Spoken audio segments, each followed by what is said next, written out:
Ça prend de l'argent pour faire de l'argent? Oui, mais pas que. Est-ce que tu connais l'adage « Rien ne sert de courir, il faut partir à point » ?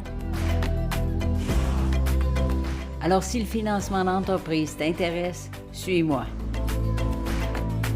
Ici Esprit Entrepreneur, épisode numéro 30.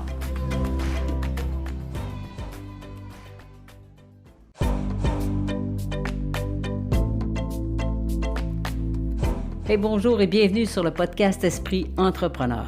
Un podcast où on va parler ensemble d'entrepreneuriat, de leadership personnel, mais surtout de tout ce que ça prend pour créer ton entreprise. Ici Suzanne Rondeau, ex-salariée, motivée, ultra performante et enthousiaste au travail. Avant, je donnais tout mon temps pour réaliser le rêve de quelqu'un d'autre au lieu de m'occuper de mes propres rêves. Parce que mon rêve à moi, ça a toujours été de travailler à l'étranger, de servir, d'aider, de changer les choses, être et devenir un véritable agent de changement. Tu sais, pendant des années, d'emploi en emploi, je me suis questionné sur le vrai sens de ce que je voulais atteindre, sur mes vrais buts. Et un certain 31 décembre et des milliers de questions plus tard, une réponse est montée. C'est le temps de donner vie à tes rêves. Maintenant, au lieu d'être une salariée efficace et performante, je suis devenue une entrepreneure heureuse et c'est par l'entrepreneuriat que je me réalise le plus. Alors, si toi aussi tu te questionnes, est-ce que je dois me lancer? Est-ce que j'ai ce qu'il faut pour démarrer une entreprise? Comment savoir si ça va marcher? Par où commencer? Tu es au bon endroit, mon ami. La mission du podcast Esprit Entrepreneur, proposer des astuces et des moyens d'action pour démarrer et propulser ton activité, pour que toi aussi tu puisses vivre tes rêves. Alors, si tu es un entrepreneur ou que tu penses à le devenir, le podcast Esprit Entrepreneur, c'est exactement pour toi. La liberté et les rencontres sont les deux moteurs de ma vie et c'est l'essence d'Esprit Entrepreneur. Yes! Hey, hello! Bonjour les leaders! Bienvenue sur l'épisode numéro 30 du podcast Esprit Entrepreneur. Wow! Épisode numéro 30 aujourd'hui. Ça veut dire que depuis 30 semaines, on parle d'entrepreneuriat et de création d'entreprise dans le podcast Esprit Entrepreneur. Et aujourd'hui, ça ne sera pas différent parce qu'on va parler de financement. Alors d'avance, je te dis un grand merci d'être là. Aujourd'hui, on va parler de financement. Dans le développement d'un projet d'entreprise, à peu près tous les entrepreneurs devront, un jour ou l'autre, convaincre un partenaire, une banque ou un investisseur d'apporter du financement à son projet. C'est plutôt rare qu'un projet ne demande aucun financement. Alors, peu importe la taille de l'activité que tu vas créer, à un moment donné, tu vas te retrouver dans cette position de présenter ton projet pour obtenir du financement. Et c'est une étape très difficile. Parce que pour convaincre, tu auras besoin d'un dossier et d'un plan de financement le plus complet possible, d'une bonne présentation et d'un bon pitch de vente, de savoir à quel partenaire t'adresser, parce qu'ils ne financent pas tous les mêmes parties, et ensuite de déposer ta demande au bon moment. On peut donc dire que c'est une partie assez complexe, et c'est pourquoi j'ai choisi d'en discuter dans le podcast d'aujourd'hui. L'argent, c'est le nerf de la guerre, comme disait ma mère. Alors, on va donc voir ensemble ce que tu dois avoir dans ton dossier de demande de financement pour maximiser tes chances. On va commencer avec la base, comment on monte un dossier de financement. Même s'il y a plusieurs types de financement qui sont reliés à différents stades de développement d'une entreprise, on va s'attarder aujourd'hui à un stade, celui du démarrage de la création de l'entreprise. On a comme objectif de démarrer une entreprise en 2023, n'est-ce pas? Alors c'est là qu'on va mettre le focus. Dans une demande de financement, tu devras décrire avec précision ton projet. Et une des premières étapes, c'est de démontrer ta crédibilité d'entrepreneur ainsi que la viabilité, donc la rentabilité de ton projet. Qui es-tu comme entrepreneur? Quel est ton parcours professionnel, celui qui est relié à l'entreprise que tu veux créer? Quelles sont tes forces, tes expériences, tes compétences? Quelle est ta connaissance du marché dans lequel tu veux créer une entreprise? Dans le premier podcast de 2023, on a parlé de bilan personnel et professionnel. Si tu l'as fait, ce que tu as écrit dans ton bilan personnel et professionnel va te servir dans la description de ton projet. Alors, concentre les réponses à ces questions de façon spécifique et concise. Ne raconte pas ta première expérience de travail lorsque tu avais 12 ans, ça risque de ne pas être très pertinent. Dans ta présentation de projet, assure-toi que c'est clair, précis et agréable à consulter. Appuie ta présentation sur une étude de marché. Alors, même à petite échelle, une étude de marché va quand même rassurer. Tu dois avoir en tête une vision globale et spécifique de ton projet. Ajoute tes prévisions de vente si tu en as fait. Encore là, personne n'a de boule de cristal. Mais ton étude de marché complétée peut t'aider à faire certaines prévisions. Alors, avec l'étude de marché, ta présentation de projet et un plan d'affaires, tu dois pouvoir décrire, premièrement, les activités de l'entreprise, qu'est-ce que tu fais, quel est le but de l'entreprise, quel est le pourquoi. Ensuite, tu dois pouvoir décrire quelle est ton offre de produits ou services, donc ce que tu vends et la façon dont tu vas amener des revenus dans l'entreprise. Ensuite, tu devras parler de ta stratégie de développement.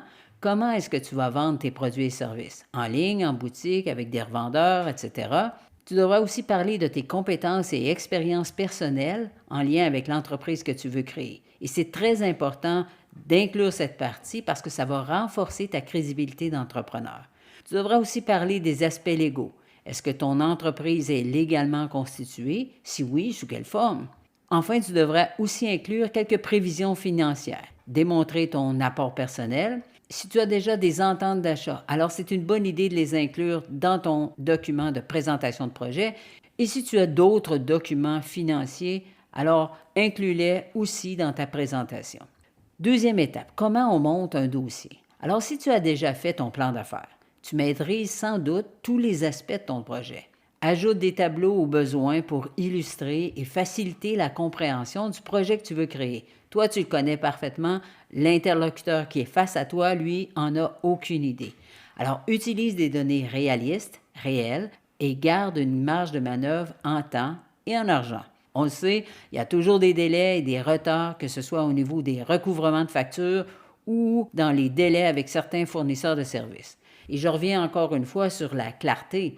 Ta présentation doit indiquer clairement quel montant tu veux emprunter, le montant que tu peux rembourser chaque mois, et si tu as d'autres emprunts, alors c'est très important de le spécifier dans ton dossier.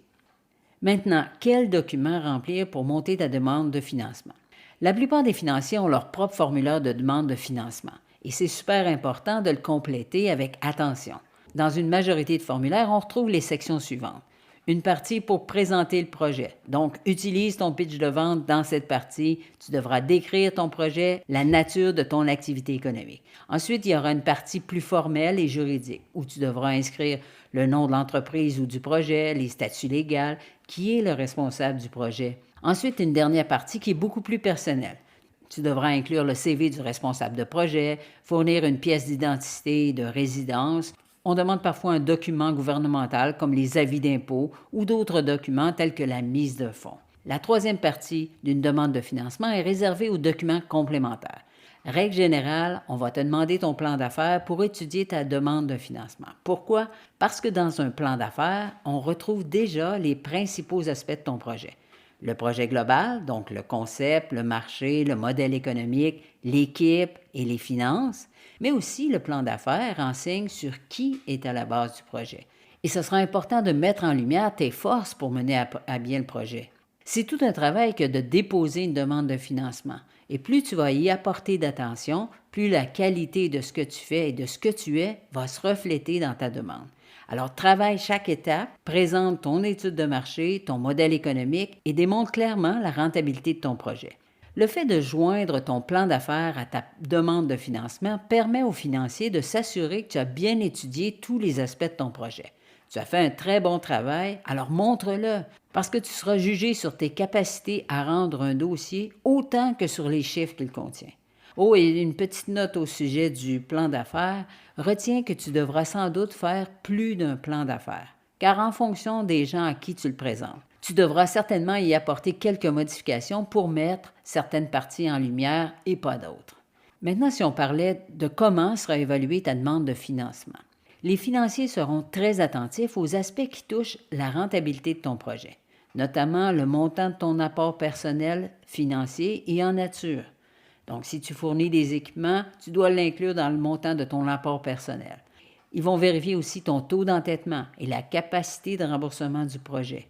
Les financiers vont aussi vérifier quel est le montant global des investissements, à quoi va servir le montant que tu demandes.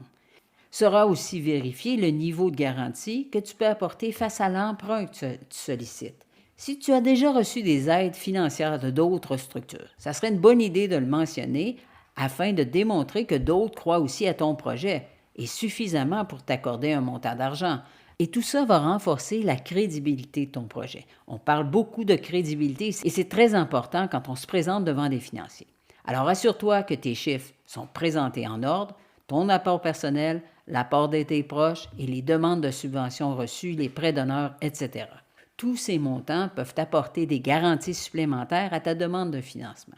Ah oui, et si tu fais une demande de financement pour quelque chose de spécifique, disons un véhicule pour l'entreprise, un équipement, un local, alors encore une fois, ton plan d'affaires aura un effet rassurant pour le financier qui est devant toi. La quatrième partie pour aller plus loin dans une demande de financement, c'est de choisir le bon moment pour présenter ton dossier de financement.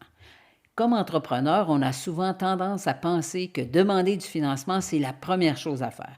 Il ne faut jamais oublier que pour un financier, accorder du financement, ça représente un risque. Et plus le risque est grand, plus ils ont des réserves, plus ils prennent leur temps.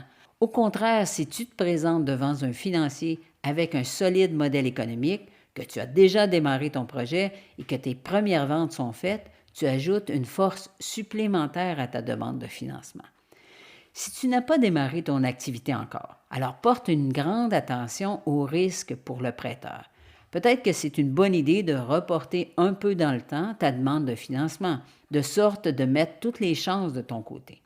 N'oublie pas que certains prêteurs ont des exigences en fonction des activités financées. Discute de ces aspects et valide que c'est la bonne période pour présenter ta demande de financement. Présenter une demande de financement ne se fait pas à la légère. Plus tu es préparé et plus tu augmentes les chances d'obtenir une réponse favorable. Et comme dernier point, retiens que les informations que je livre ici sont volontairement générales, parce qu'en fonction de ton pays, les règles peuvent être un peu différentes. Prends le temps de bien t'informer de ces différentes règles et veille à t'y conformer. Tu sais, en introduction, j'ai parlé de l'adage « rien ne sert de courir, il faut partir à point ». Alors ça veut dire qu'il vaut mieux prendre du temps pour te préparer et assembler tous les morceaux du puzzle plutôt que de te précipiter chez le premier banquier venu et essuyer un refus. Alors pour clore en beauté le podcast d'aujourd'hui, j'ai une petite citation pour toi et elle nous vient de l'investisseur Warren Buffett qui nous dit « Les gens impatients sont attirés par l'argent, tandis que l'argent est attiré par les gens patients. » C'est ce qui conclut l'épisode d'aujourd'hui et si obtenir du financement est une étape difficile, particulièrement dans notre contexte actuel, je pense qu'il est encore plus important de te préparer, de revoir ton pitch de vente, d'avoir des données à jour, de prendre le temps pour bien monter ton dossier de financement. Fais-toi aider au besoin, mets toutes les chances de ton côté. Tu as un beau projet, donne-lui toute ton attention pour le faire vivre et le faire grandir. Tu as tout ce qu'il faut pour réussir. Moi, j'en doute pas une seule minute. Et bien sûr, si tu aimes cet épisode, tu peux partager le lien du podcast Esprit Entrepreneur. Clique sur le lien qui est inclus sur la plateforme de ton choix, que ce soit YouTube, Spotify, mon site srondocoach.com et même sur Google Podcast. Mon but est d'aider autant d'entrepreneurs que je peux dans la création et la gestion de leur entreprise. Plus on partage, plus on grandit. Yes! Merci de ta présence aujourd'hui sur le podcast Esprit Entrepreneur. Ça a été un réel plaisir. Je te souhaite une magnifique semaine. Ciao!